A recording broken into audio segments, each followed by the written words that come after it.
Okay, today we'll be discussing about counters. In the last class, we discussed about registers. The counters are typical sequential circuit networks, which is also very basic or fundamental in design or in fabrication, and they follow the same principle as the registers. That is, they consist of a series of flip-flops. Okay, so for n-bit counter, there will be n number of flip-flops, and there are normally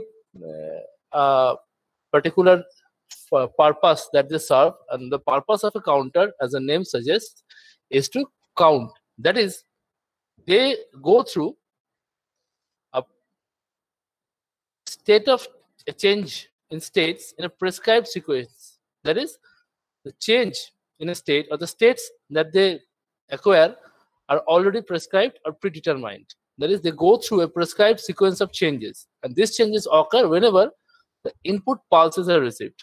Now, the input pulses may be in the form of clock signal or in the form of any other signal coming from any previous stage or the preceding stage. Okay, now when the counter, it may be driven by a single clock, or a part of the counter may be driven by a clock and the rest of the counter may be driven by a section of the part that we'll discuss. Now, the fundamental principle of counter is that it is driven by a clock, and depending upon the transition of clock from high to low or low to high, it will change its state. Okay, so since the clock pulses occur at known intervals, that is, they are periodic in nature and their occurrence are defined within certain time band or time limits. So if you know, someone is trying to join, if you know the frequency of the clock, then by using a counter, you can obviously measure time and also the period of frequency. So this is another purpose of the counter, but the main purpose of the counter is to provide a sequencing in the operation. What are the operations that we may have? We may have different registers operating in tandem. So to sequence the operation of the registers, you may require a counter. The counter may be used in an up count mode, that is from 0 to 1, 2, 3, 4 like this, or in a down count mode, or it may be used to count a particular sequence of operation, and it will be producing a control signal based on this count, so that the operation, the mathematical operation or whatever operation is being carried out using registers, can be controlled. Now, in terms of their purpose and their construction, the counters can be divided into different categories. What are these categories? Depending upon the nature of the counter, it can be defined as asynchronous counter or synchronous counter. This is one classification. Another classification is depending upon their feature. It may be a single mode counter or multi-mode counter.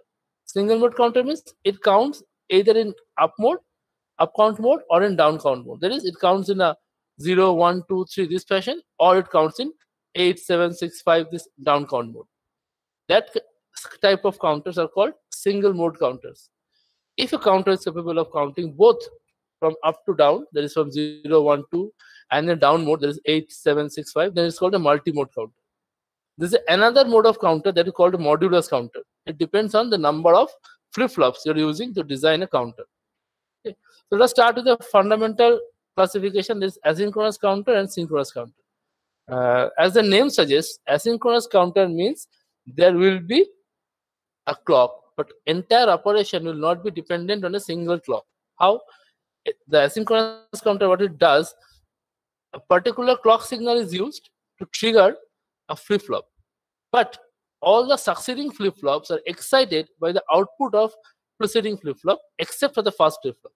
That means the first flip-flop will be excited by a clock, and depending upon the transition of the clock, the flip-flop will change its state, and this state change of flip-flop will affect the next flip-flop, and the state change of the next second flip-flop will affect the third flip-flop.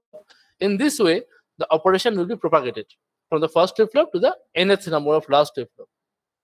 The problem is that with such configuration, the speed of operation will be limited, because each of the flip-flop has to wait for a transition to occur in the preceding flip-flop. Then only its state can change. So obviously the speed of operation will be limited, and the settling time of the counter, that is to achieve a predefined change in state, it will require more time, and this time will be nothing but the cumulative sum of individual settling time of the flip-flops. How?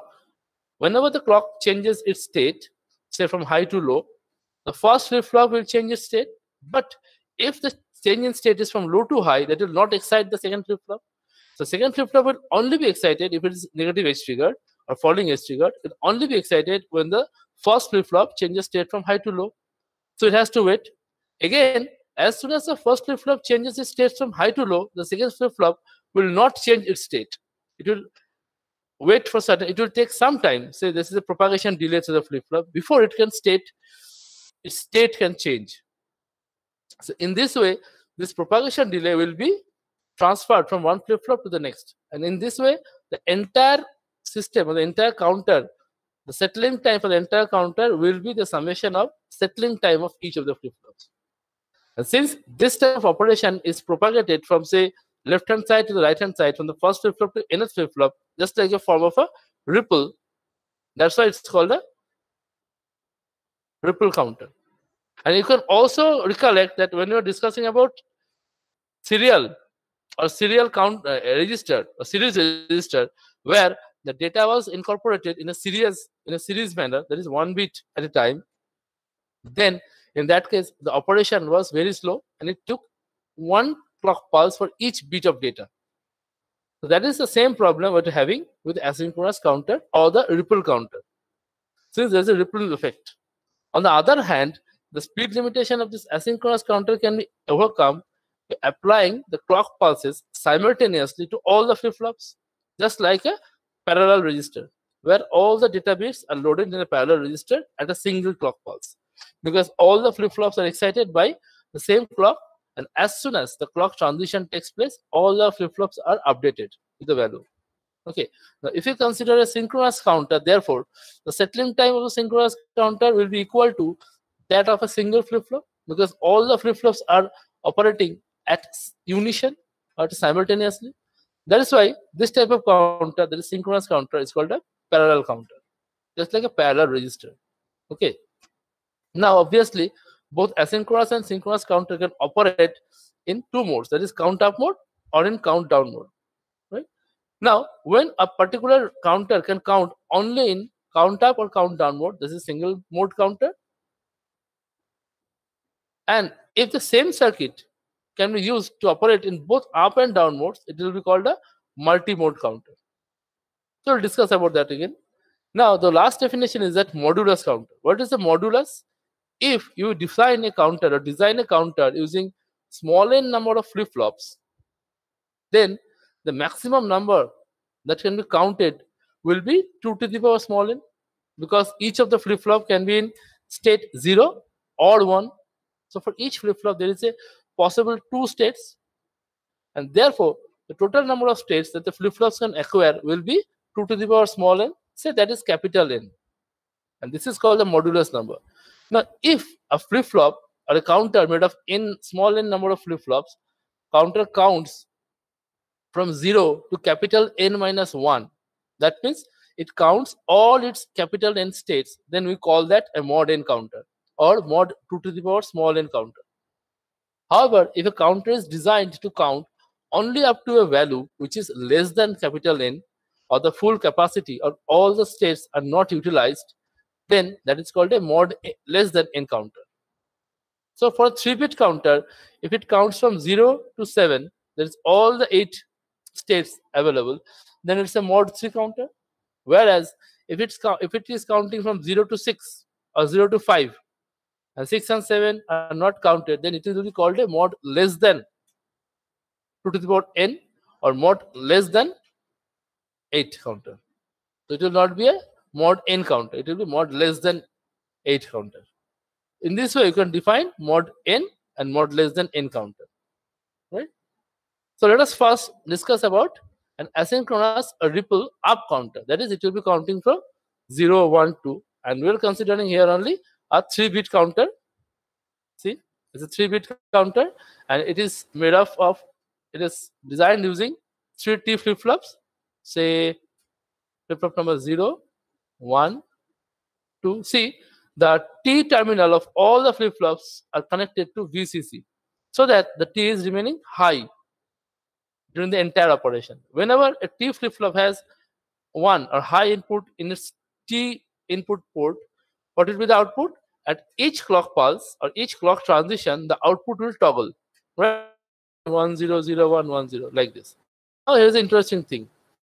As soon as this clock pulse moves from 1 to 0, this flip-flop output will toggle, say from 0 to 1. But this will not excite this flip-flop because the second flip-flop is excited by the output of the first flip-flop. So first flip-flop. So from 0 to 1 transition of this Q0 will not excite flip-flop number 1, or the Q1 will not change. But at the next clock pulse, when this one changes to 0, there will be a negative edge trigger here, and then only this state will change. Again, if it is changing from 0 to 1, there will be no change in Q2. But if it changes from 1 to 0, then there will be change in Q2, either from 1 to 0 or 0 to 1. So you have to be very sure that for each clock pulse, this Q0 will change between 0 to 1 and 1 to 0.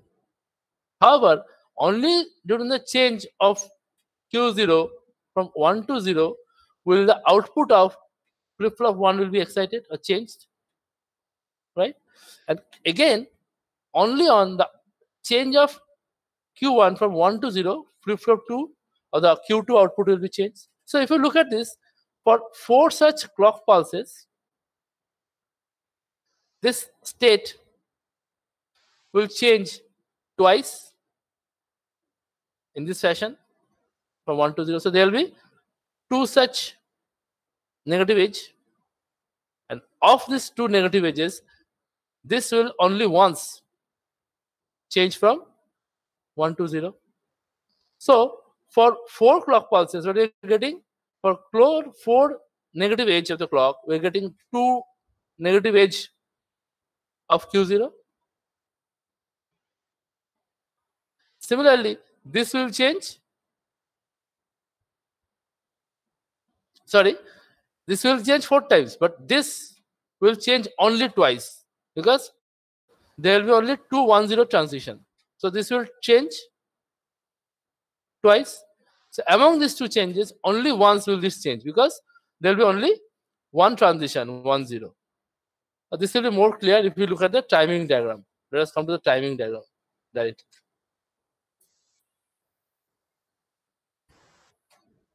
What I'm trying to say, if there are 4 clock pulses here, there will be 4 changes here.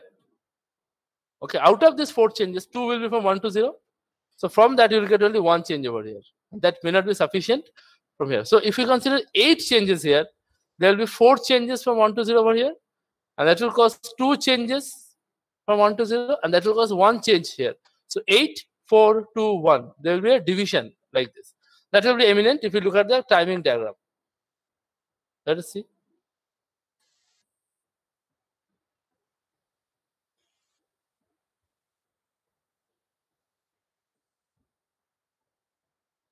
This is the timing diagram. Let me explain.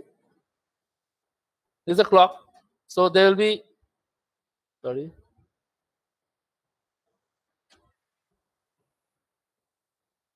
One negative first negative transition, second negative transition, third, fourth. See, whenever, suppose to start with, the state of the counter was 0 0 0. So what is the binary number then? 0. Now, since the clock now changes from 1 to 0, this will cause a toggling effect in the output of flip-flop, first flip-flop, or the 0th flip-flop. So output of Q0 will move from 0 to 1 at this clock pulse. Now there will be a finite time delay before which it cannot change. So this is a propagation delay to the flip-flop, first flip-flop. Now since this transition is from 0 to 1, this rising edge will not excite the flip-flop Q1, so it will remain 0. It has become 1. it will remain 0. And again, since there is no change in Q1, then Q2 output will not be affected, so it will remain 0. So what is the word? Now we have to read from this side to this side. This is least significant bit because it is changing at the fastest rate. So 0, 0, 1. So the word will be 1.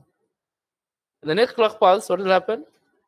The next clock pulse, this clock pulse, again, sorry, first clock pulse, second clock pulse. Sorry, this clock pulse at number 2. At negative edge, so this Q0 will change from 1 to 0 after a propagation delay. And this will cause a falling edge. Now, this falling edge of Q0 will definitely excite Q1 so that the state of the Q1 will change from 0 to 1. But this will give rise to a rising edge at the clock input of flip-flop Q2. But since this is a rising edge, the output of the flip-flop will not change. You have to read the words in this direction. There is 0, 1, 0, 2. Again, at this clock pulse, what will happen? The output of Q0 will change from 0, sorry.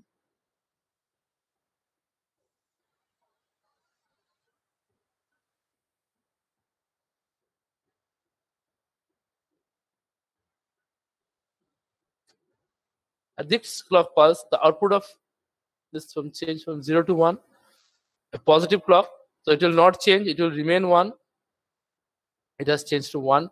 It will remain 1. And this, since there is no change in Q1, it will remain 0. So 0, 1, 1, there is a 3. At fourth clock pulse, what will happen? This will move from 1 to 0. Negative edge. So this will cause Q1 to change from 1 to 0. Once this has changed, there is another negative edge. This negative edge or falling edge will trigger the output Q2 to change from 0 to 1. So the word will be 1, 0, 0, 4. So in this way, this will continue and it will count from 0, 0, 0 to 1, 1, 1. 1, 1, 1. That is 7. And at 1, 1, 1, at the next clock pulse, this will move over to 0. Sorry, I should not write 0 over here. This will move over to 1 to 0. This is a negative clock or the negative edge. So this will cause the output of Q1 to change from 1 to 0. Another negative edge. So this will cause output of Q2 to move from 1 to 0. So ultimately the word will be 0, 0, 0. It will start again from this point. In this way, the combination of 3 flip-flops will count from 0 to 7 and then back again 0. This is how an asynchronous up counter will work, right? But there is an issue. There is an issue regarding that. There is a big problem or big drawback of this configuration. First of all, the propagation delay will be there, and the total settling time of this asynchronous counter will be the summation of propagation delay of all the flip-flops. See, in this case, this is the propagation delay per flip-flop, first flip-flop, delta T1. There is a negative edge. So this will cause a change in the second flip-flop. This is a propagation delay of the second flip-flop. Here again, you get a negative edge. This will cause the state of the third flip-flop to change. This is the propagation delay of third flip-flop. So this is a third state change. So the clock appeared over here. Ideally, the states should have changed instantly, or at least after a uniform propagation delay. But in this case, since there is a ripple effect, what will happen? The first flip-flop state will change only after delta T1. Second one will change another delta T2 time after that. And the third one will change another delta T3 time after that. So what is the total settling time? Delta T1, delta T2 plus delta T3. So this will cause some unnecessary states to appear. at the output. Why I'm saying so? Let us see what happens if we move from state 3. Suppose at any point of time we're at this count. State 3. What is the state 3? This is your state 3. So what is the word now? What is the binary storage data store? 0, 1, 1. Now this clock has appeared. So your word is now 0, 1, 1, corresponds to state 3. As soon as the clock appears, the next state will be 1, 0, 0. See, it's a very interesting case where all the 3 flip-flops will toggle their state. Let us see how this operation takes place. Now, as soon as this negative edge appears, the output of Q0 will change from 1 to 0. But in this case, there will be a finite propagation delay. Right? So during this state, what is the value? See, 0, 1, 1. So you started with 0, 1, 1. I'll write down here. Started with 0, 1, 1. After the first clock, this clock has appeared. It will remain 0, 1, 1 for a time period, say delta t1. After that, the state of this Q0 will change to 0. So it will become 0. But even if it has become 0, the state of Q1 will not change instantaneously. So what will be the state? It will remain 1. And again, the state of Q2 will remain 0. So there will be only one change. And that is defined by this region. At this point, that is after a propagation delay of say delta t2, the Q1 will react. It will react to this trailing edge, which is being produced by the transition of Q0 from 1 to 0. So after delta t2, the Q1 will change its state from 1 to 0. Right? So what will happen after delta t2? A new state will be obtained.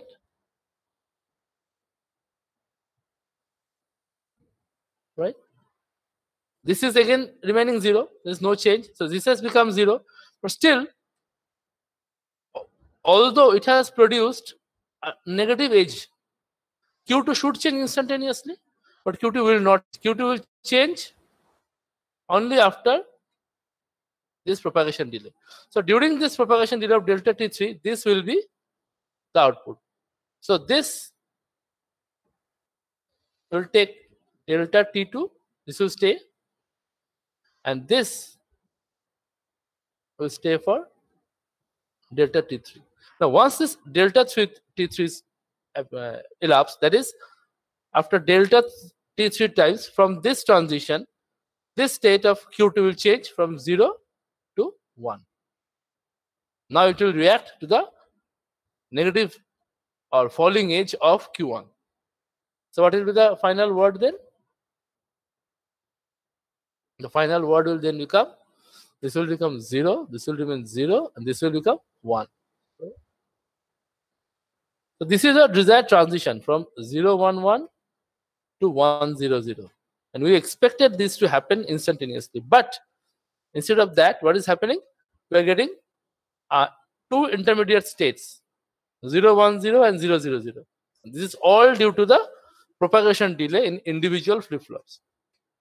Understand this? Have you got this? Yes, sir, yes. Okay. So what are the direct consequences of this thing? Suppose you want to have a display which would display the exact state of the counter. That is, at what value it is counting. So you can arrange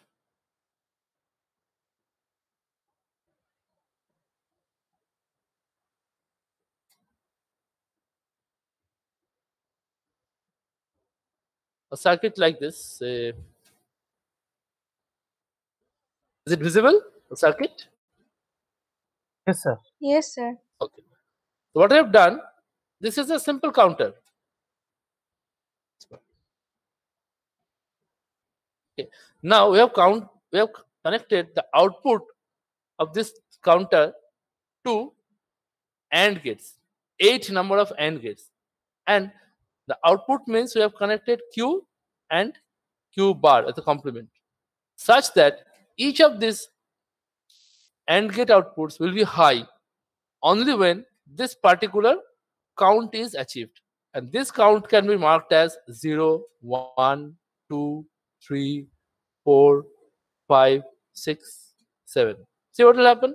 When I write over here, QA equal to QB equal to QC equal to 0. So that will indicate your state 0. So this Q0 is connected with QA dash, QB dash, QC dash. So this will be high only when QA, QB, QC all are 0. So this, if you connect a LED, this will illuminate only when the decimal word 0 is spelled by 3 flip-flops like 0, 0, 0. Similarly, so this will only be, Q1 will only be high when QA equal to 0, QB equal to 0, and QC equal to 1. See, it is connected to QA complement, QB complement. So 0, 0, 1, 1, and QC will be high. So it will only be illuminated when the binary word corresponds to the decimal word 1. So in this way, you can connect all your flip-flop outputs to AND gate and let them illuminate a LED so that it indicates the current state of the counter. So finally, 7 will be connected by simply connecting A, B, C. So it will only illuminate when the counter is at this state. So it's a very simple circuit. Now the problem that will happen, that we've already seen, while say moving from 3 to 4, that is from 0, 1, 1 to 1, 0, 0. This transition will not occur smoothly. What will happen? From 0, 1, 1, what it will move? It will move to 0, 1, 0. So now 3 is glowing. So next instant, 0, 1, 0 means this LED will glow. Now it will move back to 0, 0, 0. So again, this LED will glow. Finally, it will move to 1, 0, 0. Then finally, this LED will glow. So these two states, 0, 1, 0 and 0, 0, 0, will be absolutely unnecessary. So what it will do, it will give you a false indication of which state the counter should be in. These are ghost states. These are not actual states. That's why this is called a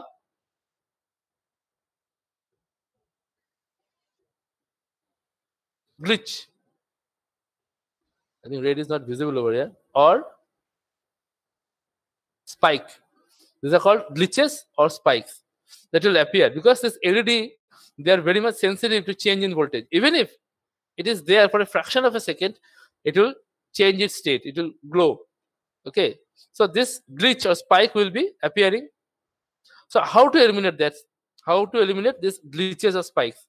The best thing that you can do is replace this asynchronous counter with a synchronous counter, where there will be no cumulative effect of this propagation delays.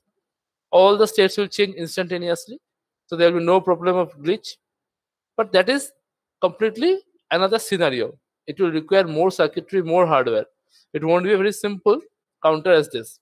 So keeping this counter simple, how that can this situation can be overcome? This situation can be overcome by using what is called clock strobing. That is strobing the signal with a clock. I'll show you.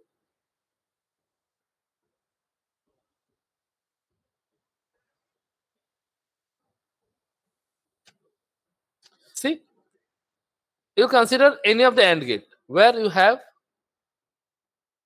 these three inputs. Now what you are doing, you are adding a clock signal as an input to the AND gate. So the output of the AND gate will only be activated when the clock state is high. During the low state of the clock, the output will be 0. So LED will only glow when the clock state is high. So you're providing a strobing, okay, or we are providing a strobe effect to the decoder gate, right? So how this will operate, or why we have chosen this particular configuration, let us explain that. Let us try and explain that.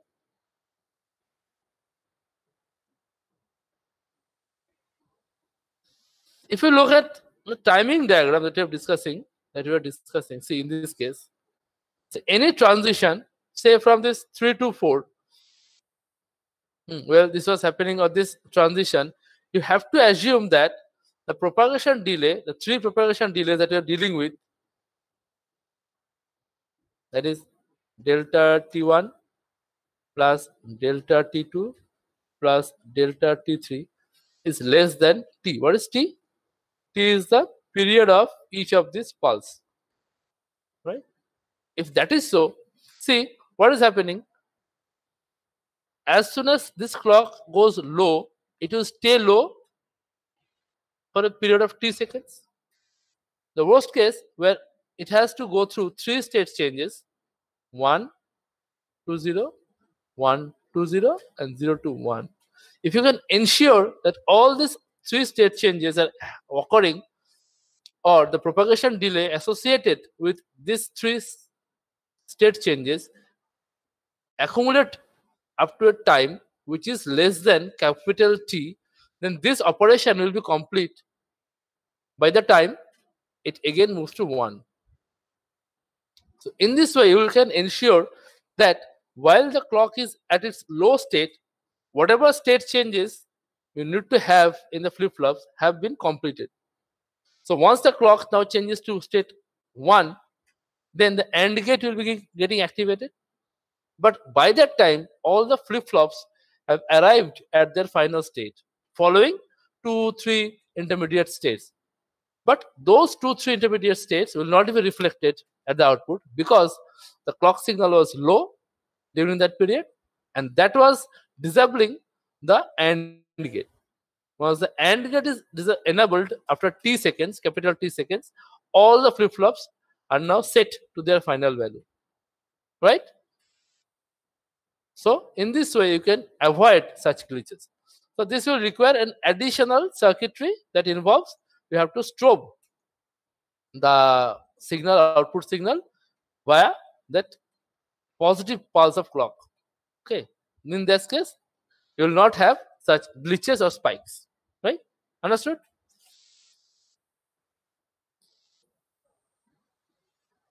Now, another important thing is that, since, see, this was an n-bit counter, that is 3-bit counter, so it has to count 8 states, and it is counting 8 states: 0, 1, 2, 3, 4, 5, 6, 7. So it is counting 8 states, it's coming back. So it is a mod 8 counter, right? It is counting from 0 to 7, that is, it is going through all the possible 8 states. Next, let us consider how many times the state are changing for each flip-flop. See, if you look at the circuit, since this is connected directly to the clock, for each negative edge, it will change its state. So for 4 such clock pulses, there will be at least 4 changes, and among these 4 changes, 2 changes will be in this direction, that is from high to low, and 2 changes will be in low to high. So if you consider another 4 sequences, I will consider 8 sequences, so that, because it's counting 8, so it will require 8 clock pulses. There will be at least 2 low, high to low transition, and 2 low to high transition. So given this 2 high to low transition will yield in result 2 transition in this state. So at least one of them will be from high to low. So this will cause a transition out here. So it may be low to high, or it may be high to low. Again, from this to high to low transition, you will have two transitions.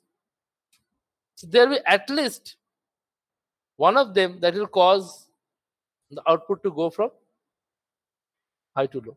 See, from the clock side, there are 8 clock pulses that is corresponding to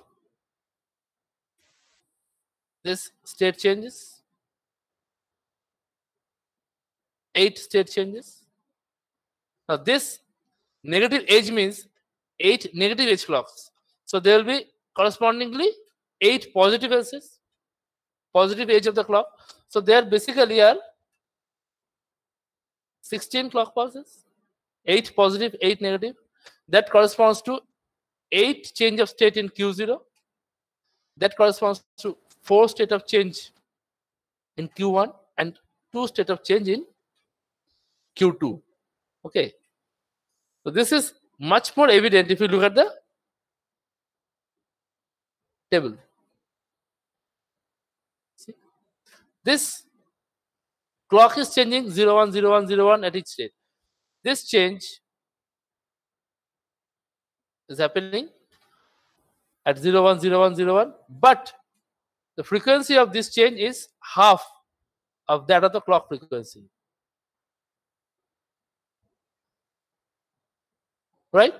If clock frequency is f, the frequency change of this Q0 will be f by 2, because only at this transition taking place. So it will take 2t interval for this state change to take place.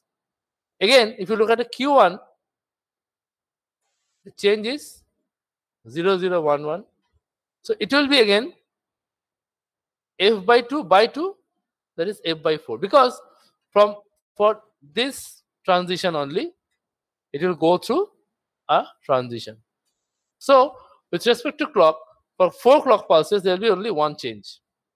Again, the Q2 will change only when this Q1 changes from 1 to 0. So its frequency will be even lower. It's just like, starting from LSB and moving to MSB. LSB to MSB, this direction. So it will change more frequently, and this frequency will be f by 2, this will be f by 4, and finally this frequency will be f by 8. So counter, if you consider the output of each flip-flop, what the counter does is to reduce the frequency by a factor of 2 for the first set, by a factor of 4 for the second set, and by a factor of 8 for the third set, and this goes on. So for an n-bit counter, the frequency division will be given at the final state as f by 2 to the power n. So a counter can equivalently used as a frequency divider circuit. That is, suppose you have a frequency of f, but you want a frequency of f by 2. So you can use a single bit output Q0. You can take output from Q0. If you want a frequency of f by 4, you can take output from Q1. If you want to take a frequency of f by 8, you can take output from Q2. In this way, you can have variable frequency output also. So it can be used as a frequency divider circuit.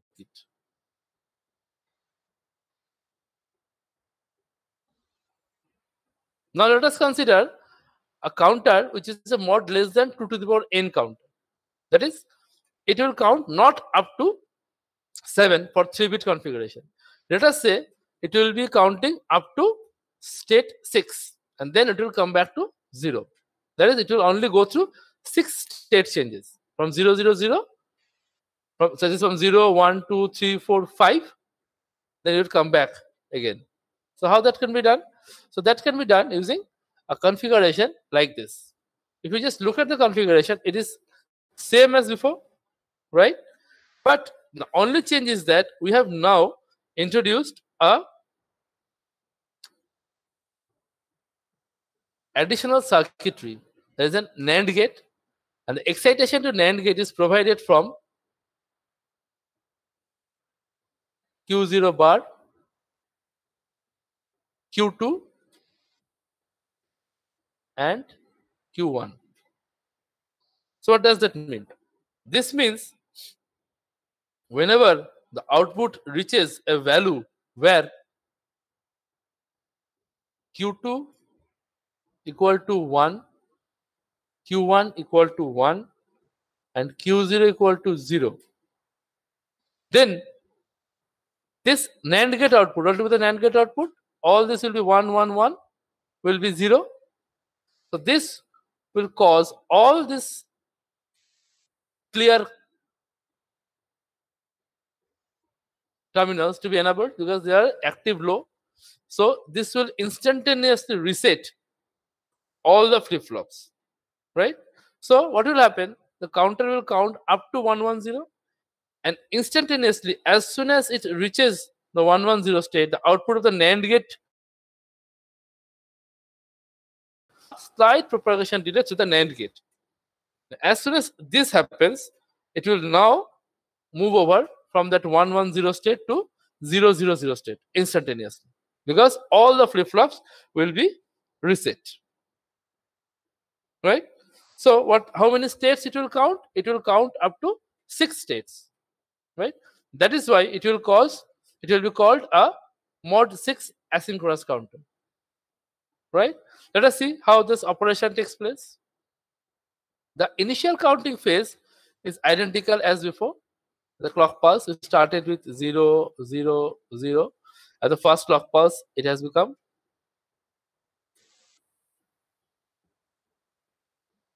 0, 0, 1. At the next clock pulse, there's a falling edge. So it has become 0. This falling edge will cause Q1 to move up 1. And this, since it's a rising edge, so it will remain 0. So next one is 0, 1, 0. Next at the clock pulse, what will happen? The negative edge, so 1. The positive edge, it will not change, 1. So since it's a positive edge, it will not change, 1, 1, 0. And the next clock pulse, again, this will cause it move to 0. Negative edge, it will move to 0. Again, negative edge, so it will move to 1, right? And the next clock pulse, it is moved to 1. Positive edge, so it will not change. It will not change, 1, 0, 1. See, during all these combinations, this will never be 0. Okay, it will never be 0. So, sorry. Next clock pulse, let's consider this clock pulse. At the next clock pulse, it will become 0 due to transition. Since there's a transition from high to low as a negative edge, so it will become 1.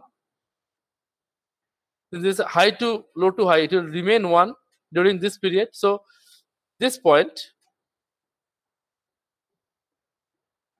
the value will be 1, 1, 0, right? Or it will be binary 6. So as soon as it reaches this 1, 1, 0 state, what will happen? See, this 1, Q2 equal to 1 means this is 1. Q1 equal to 1 means this is 1. This is connected to Q1 and Q2. But Q0 equal to 0 means this is Q0 complement. So this is also 1. So 3 ones will give you a 0 here.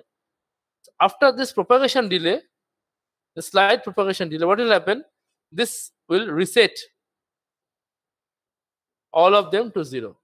So it will become 0, 0, 0.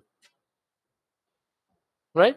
At the next clock pulse, again, it will start from this state. 0, 0, 0.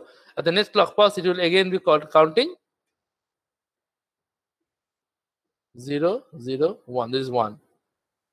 So this is how you can stop the counting at a particular value which you can predetermine, right? And by this way, you can design a mod counter which is a mod less than capital N. That is, although you can count 8 states, you are only counting 6 states or 7 states. So it is obviously a mod less than N counter. Okay. So if you have to design a mod 4 counter, what you have to do? You have to find out the 4th state, and according to the 4th state, you have to incorporate the corresponding signals that must be fed to the NAND gate, so that the NAND gate will get reset command enabled as soon as the 4th state is reached, right? So in this way, you can design a mod counter with mod less than capital N. That is, you are not utilizing the full range, but you're utilizing only that range that will be required. Because in situations, it may appear that you need only to count between 0 to 6 or 0 to 7. But we know a single bit counter can only count 0, 1, 1, 0 and 1. A 2-bit counter can count up to 0, 0, 0, 1, 0, 1, 2, 3. So if you want to count between 4 to 6 or 4 to 7, you need to have a 3-bit counter. If you want to count only up to 4, you have to use a 3-bit counter, but with this sort of modification, so that it will count to 0 from 0 to 4, and then it will again reset to 0. This is why this mod 4 counter is very important, because you can design mod n counter only for those values of n which can be represented by 2 to the power small n. That is multiples of 2. Other values of counter, if you want to design, you have to design using this method.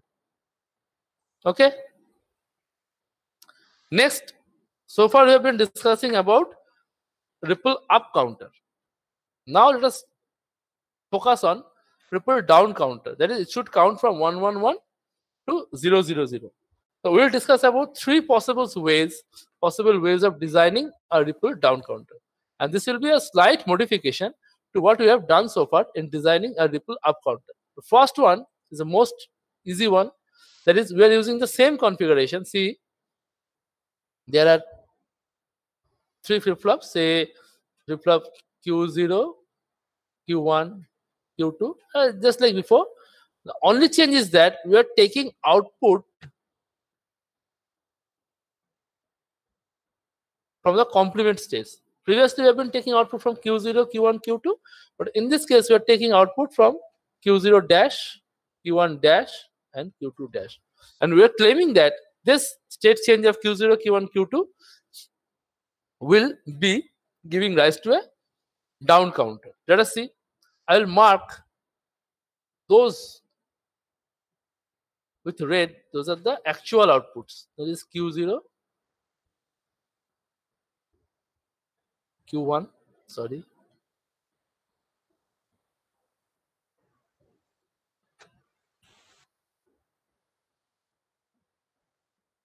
and Q2. If you look at these outputs, this will be ideally the output corresponding to up counter. Now let us concentrate on the other half. There is output pertaining to Q0 dash, Q1 dash, Q2 dash. Now, at the first clock pulse, what is happening? We started with, sorry, okay, we started with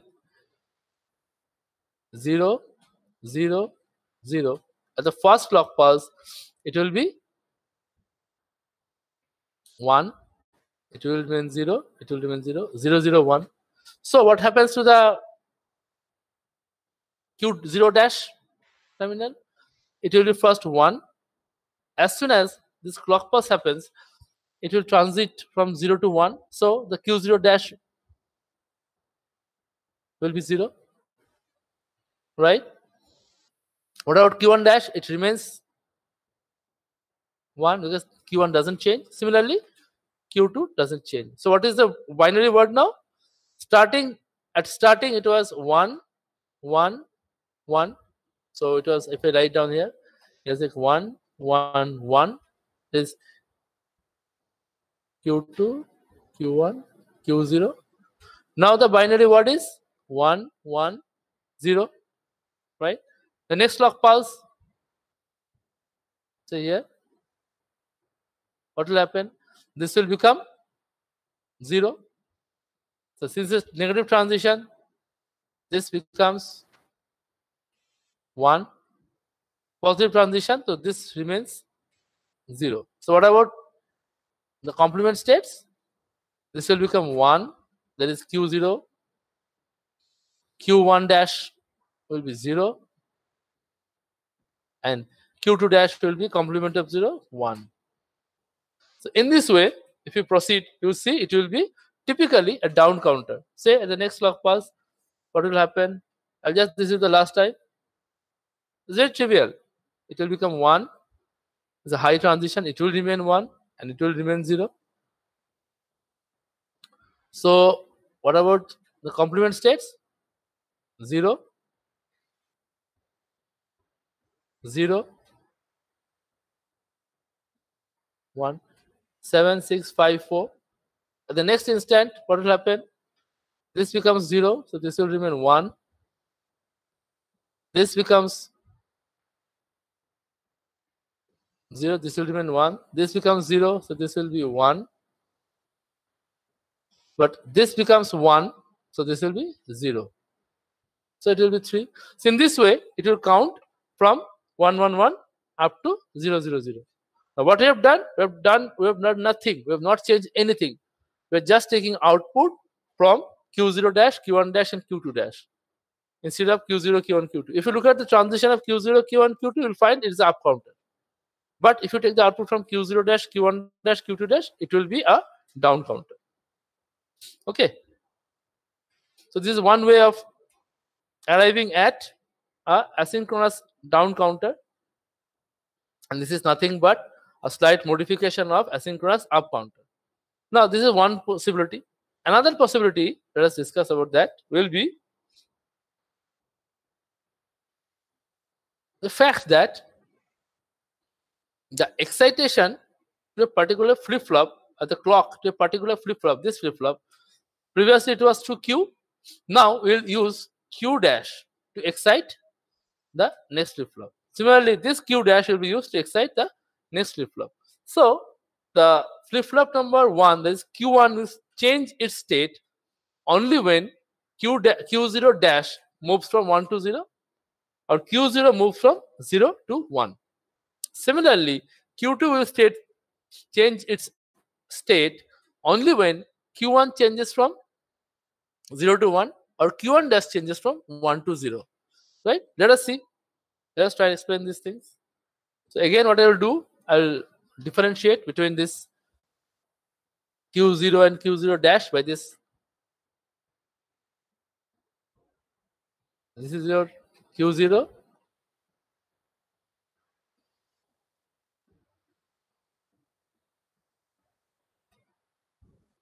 This is your Q1.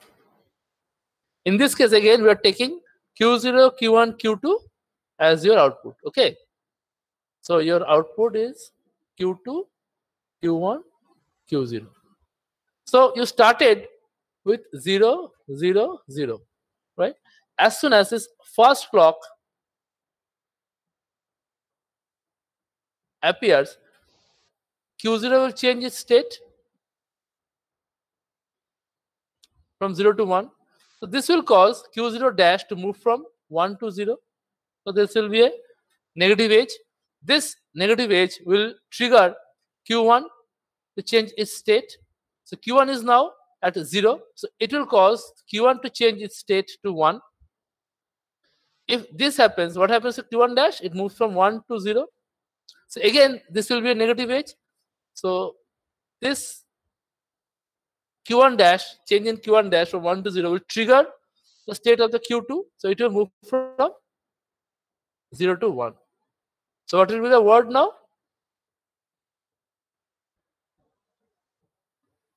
See, Q0 dash has negative pulse. So Q0 is now changed to 1 because of this clock pulse. This has caused Q0 dash to move from 1 to 0. This has caused Q1 to take value 0 to 1. This has caused Q1 dash to move from 1 to 0. This has caused Q2 to move from 0 to 1. So 1, 1, 1 will be the value.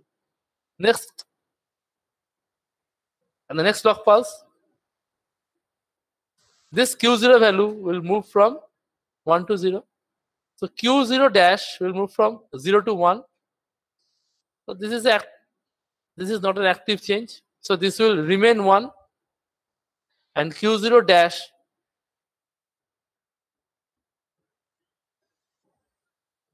since it is moving from low to high, this will remain, Q1 will remain 1. So Q0 moves to 0. Q1 remains 1. Right? What about Q2? Since Q1 remains 1, Q2 will also remain 1. It will not change. The next clock pulse, let's see. clock pulse, Q0 will move from this to this high. So Q0 dash, there will be a negative edge. So this will trigger. So Q0 has become 1. I got it. So Q0 dash has a negative edge. So this will update Q1. It will update Q1 means it will go from 1 to 0. But this will cause a change in Q1 dash from 0 to 1. So this is again a positive edge. So it will not trigger Q2.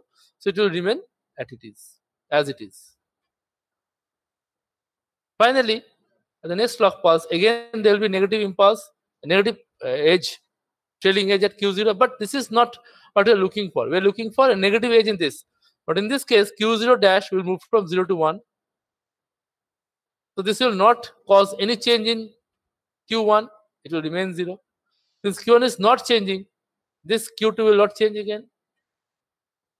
So in this way, this will continue to down count. So what we have done, instead of connecting Q to the next flip-flop's clock, we have connected Q dash to the next flip-flop's clock, and we have taken output from Q0, Q1, Q2 respectively. So this gave rise to a down counter. Is it clear? Okay, sir. Okay. So the third configuration will be a complete change. What is that complete change? Instead of using a negative edge triggered clock, what we will do, we'll use a positive edge triggered clock. If you look closely here, there's no bubble. So it will be a positive edge triggered flip-flop. So the flip-flop will go through, each of these flip-flops will go through a transition or a toggle of state whenever there is a rising edge in the clock or rising edge in its clock input rather. So let us see. Initially the state of the flip-flop was 0, 0, 0. There is Q2, Q1, Q0 was 0, 0, 0. Now I have to look for positive edge. This is the positive edge, first positive edge. So this will cause the state to toggle for Q0 for this clock positive edge. The Q0 will become 1. As soon as this Q0 becomes 1, this is again a positive edge. This will cause Q1 to change its states from 0 to 1. This is again a positive edge. So this will cause Q2 to change its state from 0 to 1. See, instantaneously it moves from 0, 0, 0 to 1, 1, 1. Next, what happens?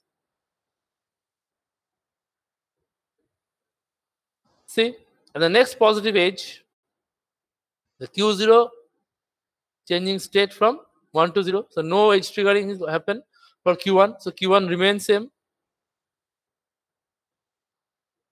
What about Q2? Since there's no change in Q1, Q2 will also remain same. Let us move on. Third clock pulse, positive edge.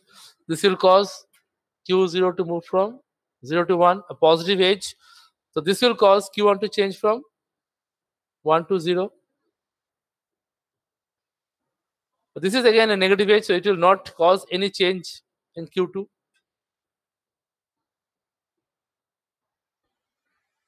This clock pulse, Q0 changes from high to low, a negative edge, so it will not excite Q1. So Q1 will remain same, and Q2 will also remain same. So in this way, if you proceed, you see here there will be a positive change. So it will move to 1. So this positive change will cause a change in Q1. This will also move to 1. And this change will again cause a change in Q2. So in this way, you'll see if you connect the flip-flops with a property of being positive edge triggered, then you'll get a countdown counter. Okay. So in this way, you can have a countdown counter designed using 3 T flip-flops, toggle flip-flops. Now I think I should iterate this is for simplicity that I'm discussing this with respect to T flip-flop. This can be designed with T, SR, JK, any flip-flop. Okay. So you should not confuse the fact that it is only for T flip-flops. For obviously for those, the configuration may be different, but this can be realized using any sort of flip-flops. So this is how you can convert, or you can have up counter and down counter in asynchronous counter mode. Right?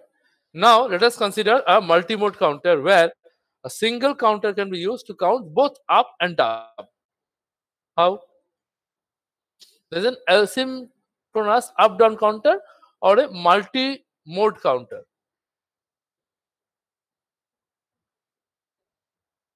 If you look at the circuit, this circuit is same as before. See, if you closely follow the three flip-flops A, B, and C, their T terminals are connected to VCC high, so that whenever the clock changes at their input, the respective output will toggle. Right? Now, the clock is connected directly to flip-flop A. However, flip-flop B can be excited both by QA or QA complement. So you have to choose whichever you want to use. If you want to have an up counter or count up operation, then it should be excited by QA. Similarly, this flip-flop C can be excited by QB or QB complement. So if you want to have an up counter, you have to have this signals enabled. To enable this signal, we have a control line over here, which will decide whether it is an up counter or down counter. Suppose in a control line, we have given a value 1. So what will happen? This 1 propagate to this AND flip-flop, this AND gate and this AND gate. On the other hand, on the other branch, this passes to an inverter, so this becomes 0, and this is being fed to this AND gate and this AND gate.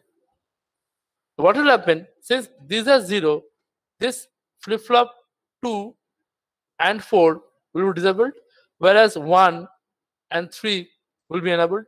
So only the output Q will be propagated through this OR gate to the clock input of B. Similarly, only the output QB will be propagated to gate 3 to the clock input of C. So what you will get is an up counter for a signal 1. Similarly, if you have a signal 0 over here, what will happen? This will be disabled and this will be 1. So only QA bar will be passed through, and that will appear as a clock input to the flip-flop B. Similarly, QC bar will be excited, QC flip-flop clock will be excited by QB bar, not QB. So in this case, what you'll get? You'll get a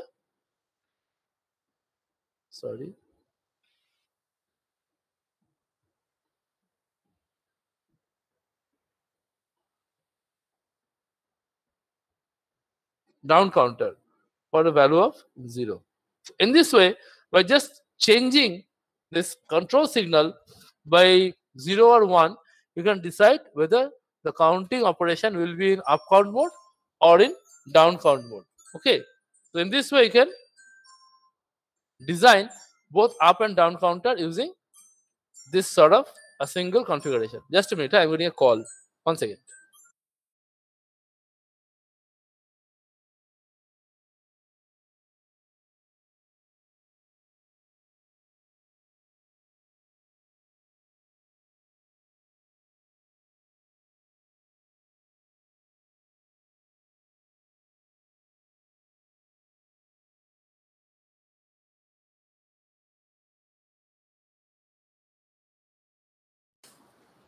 Okay, so I guess it's clear now. By using this control line or setting this control line 1 or 0, you can use this configuration as an up counter or a down counter. So this is why it is called a multi-mode counter or up-down counter. Since it is counting in an asynchronous manner, it is obviously a multi-mode asynchronous counter, right? So the final conclusion, the final part that I want to conclude with is the selection of the frequency for any asynchronous counter because of the propagation delay. Suppose in an n-bit counter, if we assume the propagation delay of each of the flip-flop are same, and that is given by this TPD, then for an n-bit counter, the total propagation delay will be n into TPD. So as I've already mentioned, that the period t of the clock input should be such that all the propagation delay, when accumulated, the total time should be less than that capital T.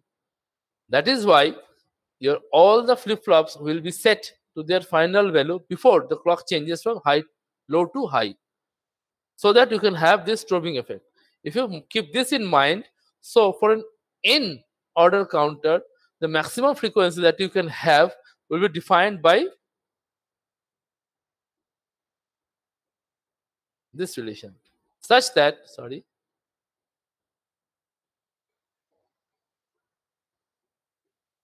this condition is always satisfied, right?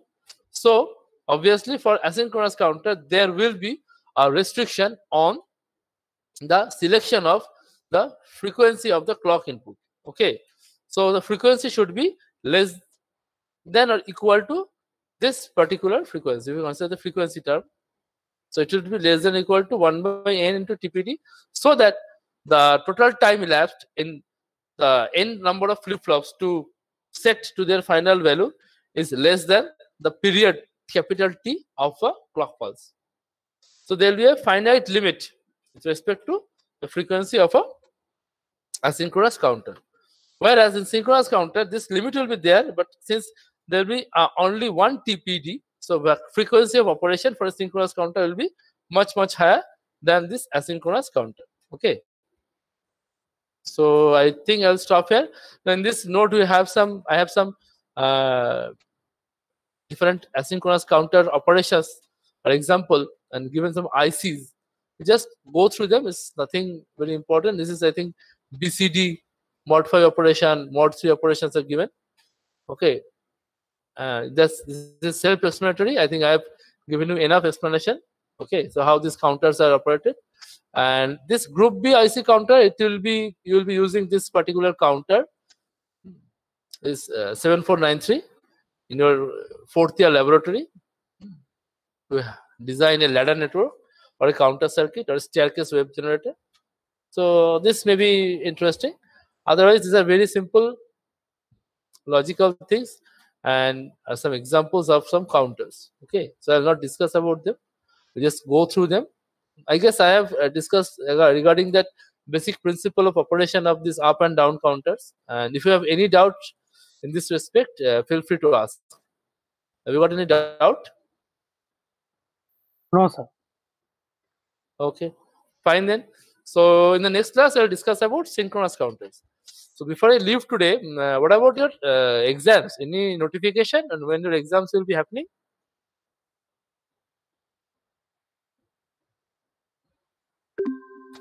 খবর আছে পরীক্ষা কবে হবে? No sir, না কোনো খবর নেই। The notification that I have got is that your first semester exams for the first year will be happening during 24th April to 12th May. So I guess during this period your exam will not be there. Your exam may follow that particular sequence section. Okay, so I guess I'll have entire April month at my disposal, right? So Yes. I'm yet taking some first semester classes, both